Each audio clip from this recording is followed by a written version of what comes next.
জয় কৃষ্ণকালী মায়ের জয়, জয় সোনা মায়ের জয়, জয় মঙ্গলা মায়ের জয়। আজ মা কিছু গুরুত্বপূর্ণ কথা বললেন, আপনারা মন প্রাণ দিয়ে শুনবেন মায়ের কথাগুলো। প্রথম ত্রিশূল ঠেকাই, সেটাই আমি কিন্তু মা যে মন্ত্র আমাকে দিয়েছেন সেই মন্ত্র বলেই কিন্তু ত্রিশূল ঠেকাই। কেউ দুবার ত্রিশূল ঠেকাবেন না। আর একটা কথা আমি বলে দিই সবাইকে, যে কেউ কিচ্ছু 1 ঘন্টা ধরে আমাকে বলতে আসবেন না, কারণ আপনাদের মনের কথা মা সব জানেন, মা অন্তর্যামী। ত্রিশূল ঠেকাবো, মনে মনে বলবেন, আপনারা বেরিয়ে যাবেন। কেন বলে দিচ্ছি, অপর ভক্তকে দেখার চান্স করে দেবেন।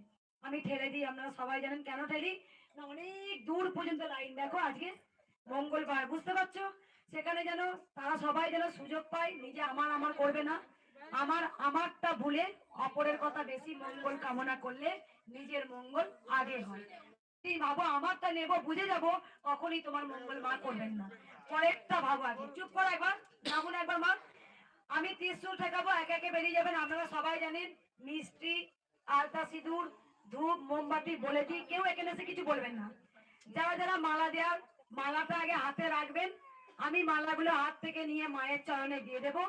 মিষ্টি আমি নিই না, আপনারা সবাই জানেন। মিষ্টি আপনারা নিয়ে চলে যাবেন, কেননা আপনাদের মিষ্টি খুব অনেক দূর থেকে আসেন, মিষ্টি একটু প্রসাদ ভোগ পেয়ে জল খাবেন, এটাও আপনারা জানেন। আর ধূপ মোমবাতি বাইরে জ্বালাবেন, খুব সাবধানে জ্বালাবেন, দেখবেন আশেপাশে কিছু আছে কিনা। যদি ধূপ মোমবাতি না জ্বালাতে হয়, বাড়িতে মায়ের নাম করে জ্বালাবেন, কোনো অসুবিধা নেই। মা কি মন্দিরেই আছে? মা আপনাদের মনের মধ্যে আছে। মা সব জায়গায় বিরাজমান, বুঝতে পেরেছেন? তাই ঘরে বসে আপনারা ধূপ মোমবাতি মায়ের নাম করে জ্বালান, যদি মাকে এতই ভালোবাসেন। আর আপনারা আলতা সিঁদুর নিয়ে চলে যাবেন। আলতা সিঁদুর নিয়ে পড়তে পারবেন। আমি সেই আলতা সিঁদুরটা মায়ের চরণে ঠেকাইনি, মায়ের নাম করে নিয়েছেন। মা কি কখনো বলেছে যে ফেলে দে? পড়তে পারবেন, ঠিক আছে। আমি ভক্তদের যতটা হয় সেভ করে দিই। আমি 50 টাকা ডালি বেঁধে দিয়েছি, যাতে ভক্তদের কষ্ট না হয়।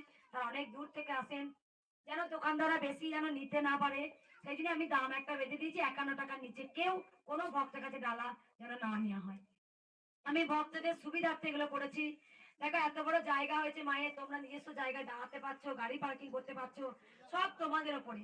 আমি ভক্তদের আরো কিছু কথা একটু বলে আমি পুজো করব। ভক্তদের বারবার বলবো, কেউ চিৎকার করবেন না। আমি অসুস্থদের আগে দেখবো, কেউ বেলাইনে আসবেন না। বেলাইনে মা কিন্তু ভাবো না যে পাথরের বলে মা কিছু দেখতে পায় না, মা সব দেখতে পান। মা চলন্ত, তোমরা সবাই জানো, মা জ্যান্ত বসে আছে। কেউ বেলাইনে এসে নেবেন না। কষ্ট করে পুজো দিন, এতে আপনাদের মনে আনন্দ আর আপনাদের মনে ভয় থাকবে না, যে আমি কষ্ট করে একখানা পুজো দিলাম, আমার মনে শান্তি। আর একটা কথা, কেউ দুবার ত্রিশূল ঠেকাবে না অসুস্থদের আগে। যার যত দরকারি হোক না কেন, গাড়ির পেশেন্ট গুলো আগে টপাটপ করে যারা এসছেন, তারা মায়ের কাছে পুজো দিয়ে বেরিয়ে চলে যাবেন, কেউ ভিড় করবেন না। আর যারা অসুস্থ তাদের আগে দেখবো, বাচ্চাদের আগে দেখবো, বুঝতে পেরেছেন? একবার বলি, বলি একবার, দে তোরা উলুর দনি, দে তোরা উলুর দনি, জয় কৃষ্ণ কালী মায়ের জয়, আমার সোনা মায়ের জয়, জয় তারা।